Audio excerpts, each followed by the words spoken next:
On September 21, 1972, the late Philippine dictator Ferdinand Marcos Sr. signed Proclamation Number 1081, which placed the entire Philippines under martial law. Marcos himself appeared on a live television broadcast on the 23rd of September, announcing the proclamation of martial law. So began one of the darkest and most controversial periods in Philippine history. For many, especially those of progressive elements, it was a time of civil repression, but for some, it was a time of order and progress. 1970s Philippines saw a period of economic, social, and political upheaval as Marcos tightened his grip on the country. So today we will be looking at what Cebuano life was like during the martial law period.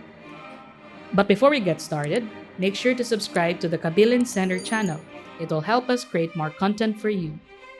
Now, Do you remember when it first died, September?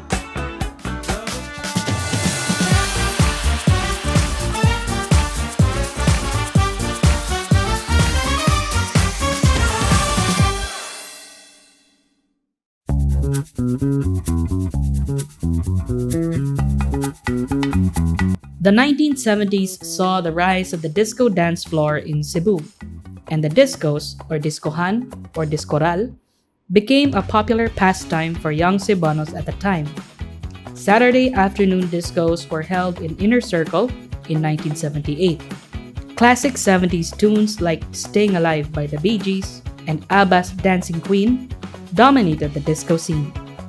And of course, we have the fashion trends of the groovy 70s. Afros, bell-bottom jeans, and turtlenecks were all the craze. The eccentric fashion, mixed with the happy hour at the disco floor, hides well the hidden horrors of sudden disappearances and arrests.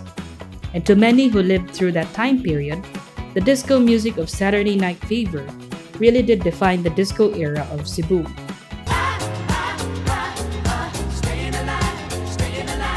Sounds about right.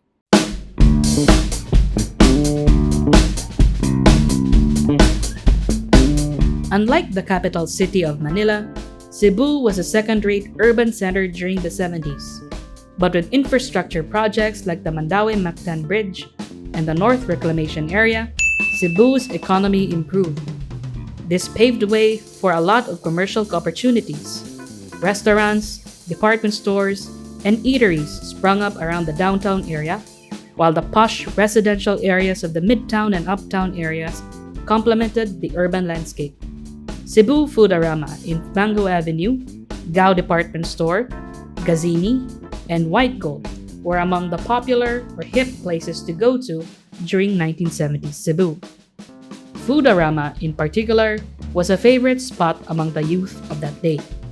Belvic, which was near Puente, was also a popular hangout spot for young Cebuanos where they could watch movies and play in the arcade.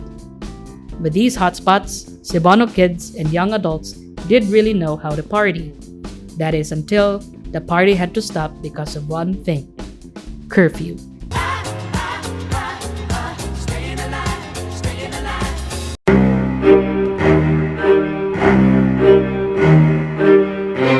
During the recent COVID-19 pandemic, the Philippine government imposed strict curfews to limit the movement of people in the name of public health.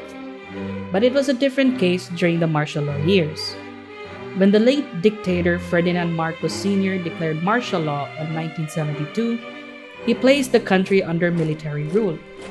And like what any dictator would do when consolidating his power, he clamped down the outlets, arrested any who would oppose him, and imposed a curfew. Unlike the pandemic curfews, they were implemented solely for the purpose of keeping the population in check. I guess a good night is just a good time to scheme around. In Cebu, the curfew was strictly implemented. The curfew ran from 12 midnight to 4 a.m. in the morning. People wandering outside their homes on the said time were summarily arrested by roving soldiers and were later held in the nearest military camp overnight. And if the military finds any valid and compelling reasons for further detention, meaning if they were suspected as communists or militants, the violators were transferred to the nearest prison camp. Otherwise, they were released the next day.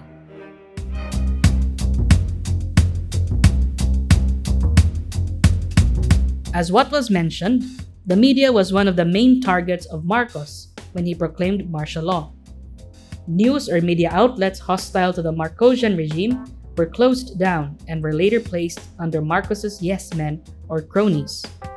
This led to the rise of various state-controlled channels like the Banahaw Broadcasting Corporation or BBC, the Radio Philippines Network or RPN, and the Intercontinental Broadcasting Corporation or IBC. Needless to say, these channels painted the Marcos regime in a positive light. However, it wasn't all about propaganda. Western shows were also televised in the country through these same channels. Shows like Starsky and Hutch and Dukes of Hazzard were widely popular to Filipinos. Local shows like John and Marcia and Iskol Bukol also helped define 1970s television.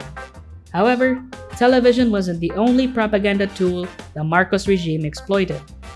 Other media forms, such as newspapers and magazines, also boosted the Marcosian image to readers. News about the dictator, his wife, and family members were often the center of attention.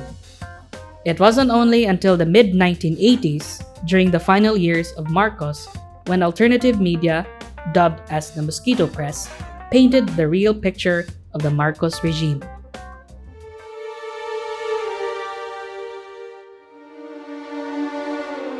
A recurring theme in the martial law narrative were student rallies and protest crackdowns and arrests.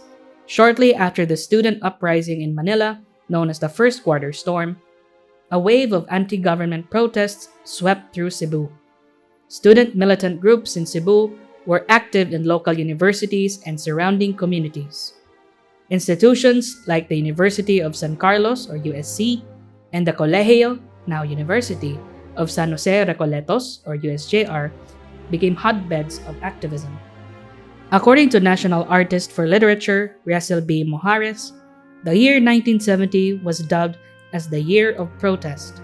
The government response to these militant protests was often brutal. In most crackdowns, a series of arrests by the military followed. Mojares himself fell victim to these arrests. Prominent anti-Marcos personalities in Cebu, like Carcar's Democrito Barcenas, were also arrested and detained in either Camp Lapu-Lapu or Camp Sergio Osmeña. Detainees were said to have been tortured and interrogated for information.